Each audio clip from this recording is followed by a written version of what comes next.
Nou, Monique. Ja. Wat zie je er prachtig uit. Raffen, de wilde beesten. Kom uit je zwembad. Rest op bouwen. En nou ja, qua beweging zijn we ook een beetje verkeerd. Welkom beste kijkers van Omroep ZVL bij een nieuwe aflevering aan tafel. Mijn naam is Dani Brakke en we zitten bij Café Lazarus in Sint-Jan Steen. En ik heb u een bijzondere gast bij mij aan tafel. Zou u zichzelf even kort kunnen voorstellen voor onze kijkers? Ja, natuurlijk. Mijn naam is Aad Vlag. Ik woon in Terneuzen. Ik ben ooit begonnen als gymnastiekleraar. Later heb ik vanwege een sportongeluk een ander beroep gekozen. Dat was van automatiseren. En de laatste 15 jaar ben ik ermee gestopt en ben ik dus boeken gaan schrijven. Ik schrijf thrillers, ik schrijf science fiction. En ik heb ook nog een kinderboek geschreven, want ik vind alle boeken heerlijk om te schrijven. En ieder onderwerp, dat heeft zijn eigen charmes. Dus dat is het eigenlijk in het kort. En u bent schrijver. Als ik mag vragen, hoeveel boeken heeft u nu geschreven? Ik heb 14 boeken heb ik geschreven. 14 boeken. Ja. Inderdaad, u benoemde het al lichtelijk. Het zijn uiteenlopende thema's. Ja. Welk thema of welk genre heeft eigenlijk uw voorkeur? Ja, laat ik zo zeggen, ik ben begonnen met thrillers. Omdat dat naar mijn idee het eenvoudigst was om een thrillerplot te bedenken wat je zelf helemaal kan sturen. Later ben ik overgegaan op science fiction, omdat dat eigenlijk dat zit in mijn hart. En ik had het idee van, ik moet daar niet mee beginnen, omdat naar mijn idee science fiction schrijven best ingewikkeld en best moeilijk is. Maar toen ik dus door had dat ik kon schrijven, ook gezien de reactie van mijn lezers, ben ik aan science fiction begonnen en dat is gigantisch goed gegaan. Dus ik ben er zelf heel blij mee. Wat maakt het schrijven van science fiction dan zoveel moeilijker dan bijvoorbeeld een thriller? Omdat zij bij science fiction moet je ervoor waken dat je geen, ik noem het een beetje onzin aan het schrijven bent. En kijk, je kan alles bedenken. Je kan een andere wereld bedenken met andere namen. Je kan ervoor zorgen dat mensen zichzelf kunnen verplaatsen door met de ogen te knipperen. Dus allemaal ontzettend makkelijk. Maar dat is niet reëel. Ik vind het heel leuk om uit te gaan van zeg maar de huidige maatschappij en die over te laten lopen in een toekomstbeeld met een bepaald plot. En dat vind ik heel fraai. En daarnaast, als er technische zaken aan bod komen, vind ik het heel leuk om dat dusdanig te doen dat het ook een beetje begrijpelijk is. Hè? Ja. Zo had ik bijvoorbeeld een motor bedacht die dus geen brandstof nodig had. Okay. En dat is wel leuk als je er iets van weet. Kijk, je hebt het zogenaamde Higgs-deeltje. Het Higgs-deeltje zorgt ervoor voor massa in de wereld. Ja. Als we geen Higgs-deeltjes hadden, dan was alles weg. Dus ik heb dus bedacht, als je dus Higgs-deeltje kan manipuleren, gewoon boven de zuiger, doe je gewoon een trosje X-deeltjes en eronder dus niet. Nou, dan drukt hij het naar beneden en daarna draai je het om. Hup, en dan gaat hij weer omhoog. Zonder dat je daar dus iets van brandstof voor nodig had. Nou, dan gebruik ik dus de bestaande motor met zuigers, wat dan ook, met een stukje science fiction erop. En dat vind ik mooi om zulke soort dingen te bedenken. En dat is ook echt bewust om eigenlijk de lezer mee te nemen in de science fiction wereld dan? Absoluut. Ja. Absoluut. Het mooie is, mijn eerste science fiction boek, dat is Verborgen Waarheid. Daar waren dus mensen bij die in het begin helemaal niet door hadden dat science fiction was. Hè. Mijn eigen vrouw, die leest alle boeken als eerst en die houdt helemaal niet van science fiction. Maar ze zegt, dit is geweldig. En het mooiste compliment kreeg ik later van een stemacteur die mijn boeken inspreekt als luisterboeken. Ja. Al mijn boeken zijn als luisterboeken ook verkrijgbaar. Okay. Die zei, toen ik de opdracht kreeg van je uitgever, toen baalde ik. Want hij zegt, ik zie science fiction helemaal niet zitten. Hij zegt, ik ben helemaal om. Hij zegt, zo geweldig. Hij zegt, ik had helemaal niet door dat het science fiction was. Nee, ik had 6 hoofdpersonen gecreëerd en dat waren ook niet de netste mensen. Ik had geen zin om allemaal van die goeie dus een oplichter uit Rotterdam, een hoer uit Moskou, een vechtersbaas uit Amerika, een ontzettende boef uit Kenia, die komen bij elkaar. En daar ontstaat een heel verhaal over wat er eigenlijk met hen aan de hand is. Want ze voelen zichzelf allemaal anders dan anderen en dat blijkt ook zo te zijn. Is dat dan ook een rode draad door al uw boeken? Dat het een beetje, de karakters zeg maar, dat mag een beetje schuren. Dat zijn niet allemaal per definitie nette mannen, vrouwen? Ja, dat vind ik leuk. En rode draden, is heel goed dat je dat zegt. Dat is voor mij heel erg belangrijk. Hè? Als ik een boek schrijf, dan denk ik vreselijk lang na over een plot. Soms wel een half jaar. Kan het echt duren. En op het moment dat dat helemaal vast in het hoofd zit, dan ga ik dat schrijven. En dat kan er in 1 of 2 maanden kan dat klaar zijn. Als ik dan een goede bui heb 's ochtends, dan denk ik, nou, wie zal ik nou eens bij wie in bed laten kruipen? Of als ik een slechte bui heb of ik zit met een personage vast, nou, paf, krijgt een kogel in zijn kop. Makkelijk bij thrillers. Ja. Dus, en ik kan afwijken, ik kan uitstapjes maken, maar omdat die rode draad vast in mijn hoofd zit, kom ik er altijd weer op terug. Dus dat is mijn manier van schrijven. Hè. Iedereen heeft een andere manier, maar mijn manier van schrijven is dus heel lang nadenken over het plot en daarna een beetje schrijven, frivol en dan...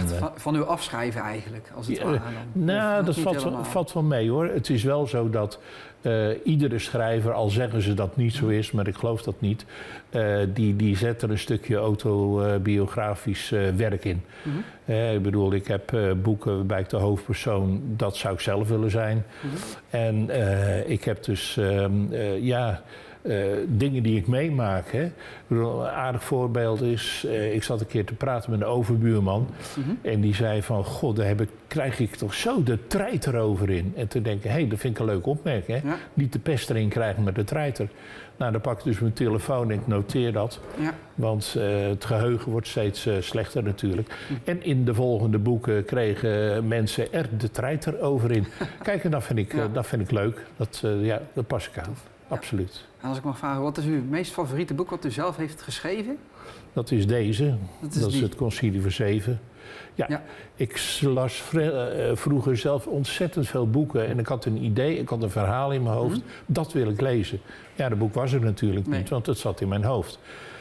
Dus toen dacht ik van, ik ga het zelf schrijven. Maar ik had wel veel rapporten geschreven in mijn werk. Maar het is heel iets anders als er ineens zo'n cursor bovenin staat. En zit te wachten op een paar honderd pagina's lopend verhaal. Nee, dat zag ik niet zitten. Dus toen heb ik een ander plot gekozen. Heel simpel. Kon geen buil aan vallen.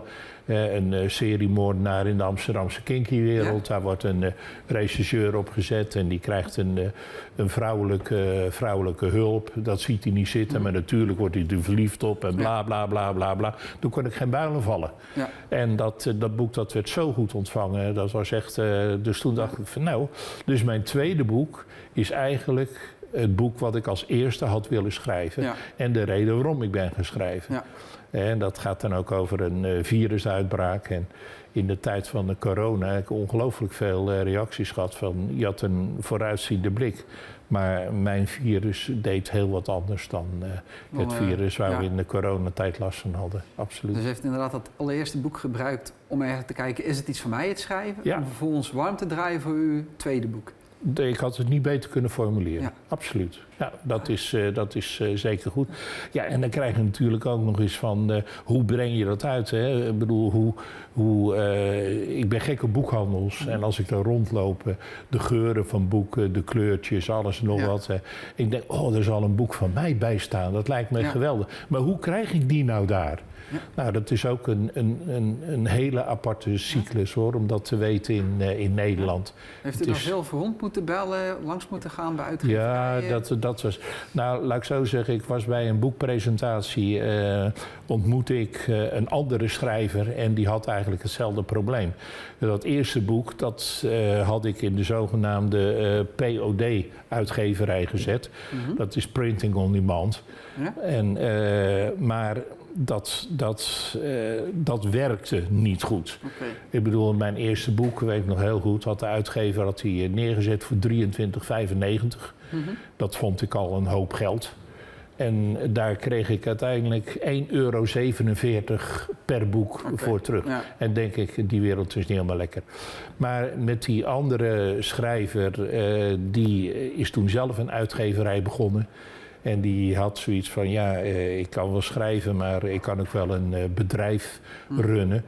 Maar ik heb niet de techniek om daar wat dingen mee te doen. Nou, dat had ik dus wel vanuit mijn vroegere werk. Dus ik bouw ook heel veel websites voor andere schrijvers. Die onderhoud ik. Ik maak alle e-pubs voor elektronische boeken. En dus ik doe wat dat betreft ook de buitenom heel erg veel. Ja, absoluut. En u heeft ooit een keer samengewerkt met een andere schrijver? Nee, ik heb niet samengewerkt. Dat kan ik niet. Maar ik bedoel voor uw kinderboek. Oh ja, dat is een hele goeie. Ja, inderdaad. Ik bedoel, ik heb 5 kleinkinderen en eentje toen hij een jaar of 12 was, die zegt, opa, wat een leuk boek en alles en nog wat. Ik zei, nou liefie, wat voor boek moet ik dan schrijven? Weet je wat, doen we het samen. Ja. Zei, jij gaat het bedenken en ik ga het schrijven. Ja. Nou, dat vond hij wel wat. Nou, dan ga je dus daar wat dieper op in. Hè. Wat moet erin komen? Monsters of weet ik veel wat dan ook. Nee, het moest een schat zijn. Want hij is echt helemaal van de schatten. Ik had vroeger nog eens een schatkaart voor hem gemaakt. Dat is, als jij een wit vel papier neemt en je schrijft er met melk, een pen met melk, schrijf je dus een route erop met een kruis waar de schat ligt. En als dat droog is het weg. Ja. Maar als jij er met een strijkbout overheen gaat, dan komt het weer op. Nou, als je die ogen van die kinderen ziet, hè, dus een geheime schatkaart, kijk, nou komt het naar voren. Ja, en dan dus heb ik het boek geschreven, dus De Schat van Aardenburg. Schat van Aardenburg. Ja, en daar was een schat in, dat was in een molen. Aardenburg heeft helemaal geen molen, maar dat doet er niet toe. Dat is het voordeel van schrijver zijn. En daar was uiteindelijk, en er kwamen natuurlijk nog boeven bij aan te pas, er moet wat spanning in zijn. En die boeven die hadden daar wat clandestien, een hashfabriekje. En die jongens die hadden geoefend met kattenpuls. Dus die konden op blikjes en die konden met kattenpuls en die lui schieten. En het was heel spannend. En hoe was het dan voor uw kleinzoon om samen met opa een echt boek te gaan schrijven? Ja, dat zou ik hem moeten vragen, maar hij vond het geweldig. Geloof ik, Hij zegt ja. En ik kreeg ook mailtjes van kinderen. Goh, ik heb een boek gelezen, wat leuk. Ik krijg trouwens ontzettend veel mail, maar dat maakt niet uit. Ja. Leuk joh. Ja, als ik mag vragen nog, welk van uw boeken? U zei deze al, dat echt een boek is wat de kijkers eigenlijk moeten lezen. Ja, dat vind ik erg. Als u nog 2 boeken zou moeten zeggen, die zijn echt mijn topboeken, welke zou u dan kiezen? De start van de science fiction serie. Ja. Dat is De Verborgen Waarheid, die ligt hier niet bij. En de start van mijn thriller-serie, die ligt er wel bij. Dat is de Dorfen-dynastie. Dat is, die ligt is daar. deze? Ja, ik bedoel, ik heb een aantal boeken geschreven die wel achter elkaar horen, wel los van elkaar gelezen kunnen worden. Maar met name die Dorfer, dus die thriller-serie, is erg van belang. Want er worden de hoofdpersonen dus, die komen elkaar tegen en dat wordt iets heel speciaals. En dat is met die science fiction ook. Dus dat zijn eigenlijk boeken die ik aan zou raden. Ja. Nou, daarnaast schrijf ik ook erotica. Dit is mijn laatste boek. Dus Begeerte. En een schrijver, een lezer, die zei tegen mij van... dat 50 Shades of Grey, dat is een kinderboek daarbij vergeleken. Dus dus heel pittig. Vind ik ook leuk, hè? Af en toe een beetje de grenzen opzoeken van niet wat mag, maar van waar wat... wrijving kan ontstaan. Ja, absoluut. Ja, want dat zijn onderwerpen, want het gaat over sadomasochisme. En iedereen begrijpt, het is toegestaan, maar eigenlijk ook not done. Ja. Dus dat vind ik leuk. Ja. En dat is dan af en toe van de fase waar ik in mijn leven zit. In een bui, zeg maar eigenlijk, dat ik het liefste dat schrijf of iets anders. En dan ben ik ook benieuwd. Uw boeken zijn te vinden dan bij de boekhandel of ook via uw website? Waar kunnen kijkers eventueel terecht? Ja, mijn website eenvoudig aardvlag.nl. Ja. En daar kan je alles op zien, maar ook op het internet kan je de reviews lezen. Ik zie ongelooflijk. En overal zijn ze verkrijgbaar. Dus in de boekhandel, ja, boeken moeten tegenwoordig besteld worden. Ja. De boekhandels hebben bijna ook weinig voorraad. Maar dat kunnen allemaal besteld worden, geen probleem. Mensen kunnen we ook bij mij bestellen. En dan simpel, dan krijgen ze gesigneerd. En in Zeeuws-Vlaanderen zijn er behoorlijk wat lezers die komen hun boek afhalen. Oh, super. Gewoon persoonlijk? Ja, persoonlijk, omdat ze dat willen. Wat een topservice. Ja, ik werd een keer gebeld door iemand en die zei van... ik denk dat ik je grootste fan ben. Nou, dat is natuurlijk al heel goed om zo bij een schrijver binnen te komen. Ja. Dus hij zegt van, ik weet dat je een nieuw boek uit is en mag ik het komen halen? Ja. Ik zei, dat is prima, maar die kwam uit Hilversum. Oh. En die kwam aan op zijn motor. En dat bleek dus een professor aan de universiteit te zijn. Een prof. Dus die kwam om 11 uur 's ochtends, nou die ging 's avonds pas weg. En op een bepaald moment zei hij zegt, ik heb ergens gelezen op een forum dat jij een Goldwing-rijder bent, een Honda Goldwing. Hij zegt, en die heb ik ook. Hij zegt, er heeft nog nooit iemand op gereden. Hij zegt, ik heb 23 jaar. Hij zegt, ik zou het een eer vinden. Gaf hij zo de sleutel. Als jij daar nou even een stukje op ging rijden. Nou, dan zeg ik even een stukje op die Goldwing gereden. Rondom te neuzen, wat dan ook. Maar dat is echt hartstikke leuk. En meer, ik zeg, meer mensen doen dat. Ik vind het geweldig, deze anekdote. En ik denk dat dit een prachtige anekdote is om het gesprek te eindigen. En dan kijk ik ook naar u, beste kijker. Want mocht u nu geïnteresseerd zijn in een van de boeken van u, van Aad, dan kunt u ze inderdaad gewoon online bestellen bij de boekhandel of gewoon persoonlijk thuis afhalen. In ieder geval, dank u wel voor het kijken en tot de volgende keer.